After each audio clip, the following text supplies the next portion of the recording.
ಬಸಳೆ ಮತ್ತು ಹಿರ್ಕಿದ ಅವರೆಕಾಳು ಇದು ಹಲಸಿನ ಬೀಜ ಹಾಕಿ ಒಂದು ಗಸಿ ಅಥವಾ ಸಾಂಬಾರು ಮಾಡೋದು ಹೇಗಂತ ನೋಡೋಣ. ಅದಕ್ಕೆ ಮೊದಲಿಗೆ ಟೊಮೊಟೊ, ಒಂದೆರಡು ಟೊಮೊಟೊ, ಒಂದೆರಡು ಈರುಳ್ಳಿ, ಇದು ಬಸಳೆ ದಂಟಿದು. ಫಸ್ಟ್ ಇವೆರಡನ್ನು ಬೇಯಿಸ್ಕೋಬೇಕು.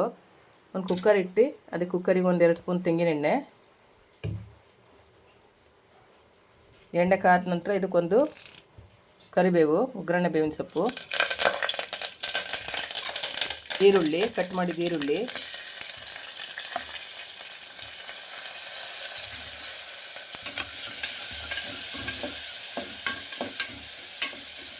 ಇವಾಗ ಕಟ್ ಮಾಡಿ ಟೊಮೊಟೊ ಹಾಕಿ ಚೆನ್ನಾಗಿ ಫ್ರೈ ಮಾಡ್ಕೋಬೇಕು.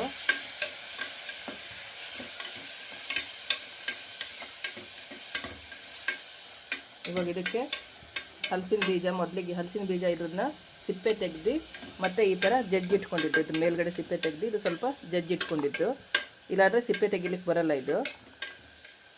ಇದ್ರದ್ದೆಲ್ಲ ಸಿಪ್ಪೆ ತೆಗೆದಿದ್ದು. ಇವಾಗ ಇದನ್ನು ಟೊಮೊಟೊಗೆ, ಬೇಯ್ತಿರೋ ಟೊಮೊಟೊಗೆ ಹಾಕೋದು.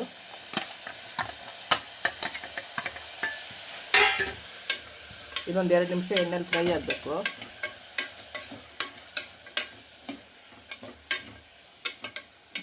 ಸರಿ, ಈಗ ಇದು ಅವರೆಕಾಳನ್ನು ಹಲಸಿನ ಬೀಜ ಅದ್ರ ಜೊತೆಗೆ ಮಿಕ್ಸ್ ಮಾಡೋದು.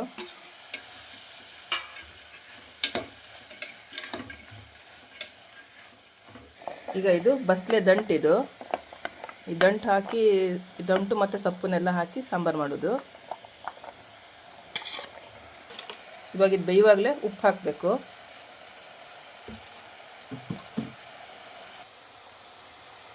ಇದಕ್ಕೀಗ ಒಂದು 1/4 ಸ್ಪೂನ್ ಆಗೋಷ್ಟು ಅರಿಶಿನದ ಪುಡಿ, ನೀರು ಹಾಕಿ ಇನ್ನೊಂದು 2 ವಿಸಿಲು ಕೂಗಿಸ್ಕೋಬೇಕು. ಈ ಸೊಪ್ಪನ್ನು ನಂತರ ಇದು ಬೆಂದಾದಮೇಲೆ ಮತ್ತೆ ಹಾಕಿ ಸ್ವಲ್ಪ ಒಂದು 2 ರಿಂದ 3 ನಿಮಿಷ ಬೇಯಿಸ್ಕೋಬೇಕು. ಇದೇನು ಜಾಸ್ತಿ ಏನು ಬೇಯೋದು ಬೇಡ. ಬಸಳೆ ಮತ್ತು ಹಲಸಿನ ಬೀಜ, ಹಿರ್ಕಿದ ಅವರೆಕಾಳೆಲ್ಲ ಚೆನ್ನಾಗಿ ಬೆಂದಾಗಿದೆ. ಈಗ ಇದಕ್ಕೆ ಬಸಳೆ ಹಾಕಿ ಕುದಿ ಬರ್ಸಿದ್ದು, ಇದು ಬೆಂದಾಗಿದೆ. ಇದಕ್ಕೀಗ ಒಂದು ಮಸಾಲೆ ರೆಡಿ ಮಾಡ್ಕೊಳ್ಳೋಣ.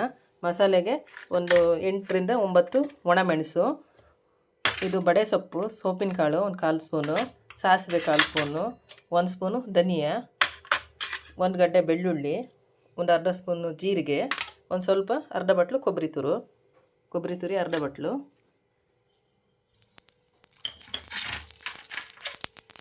ಸಾಸಿವೆ,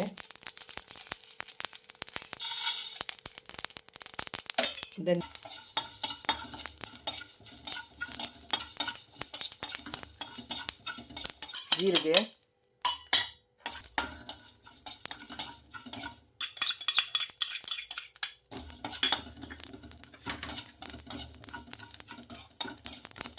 ಇವಾಗ ಸ್ವಲ್ಪ ಇದಕ್ಕೆ ಎಣ್ಣೆ ಹಾಕ್ತಾ ಇದ್ದೀನಿ.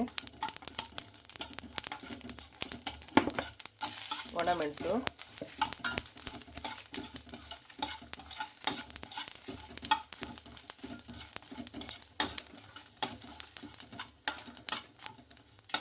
ತೆಂಗಿನ ತುರಿ, ಒಂದು ಅರ್ಧ ಬಟ್ಲು ತೆಂಗಿನ ತುರಿ. ಇದು ತೆಂಗಿನ ತುರಿನೂ ಹಾಕಿ ಸ್ವಲ್ಪ ಹಸಿ ವಾಸನೆ ಹೋಗೋ ತನಕ ಫ್ರೈ ಮಾಡ್ಕೋಬೇಕು.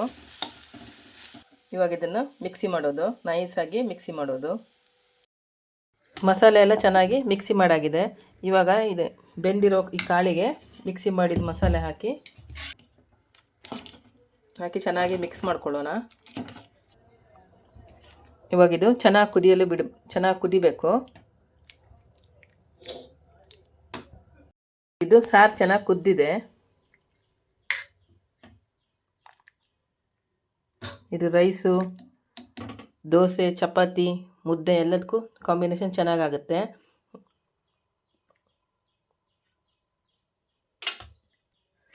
ಹಲಸಿನ ಬೀಜ ಮತ್ತು ಬಸಳೆ ಸಾಂಬಾರು ರೆಡಿಯಾಗಿದೆ. ನಿಮಗೇನಾದರೂ ವಿಡಿಯೋ ಇಷ್ಟ ಆದರೆ ಲೈಕ್ ಮಾಡಿ, ಕಮೆಂಟ್ ಮಾಡಿ, ಶೇರ್ ಮಾಡಿ.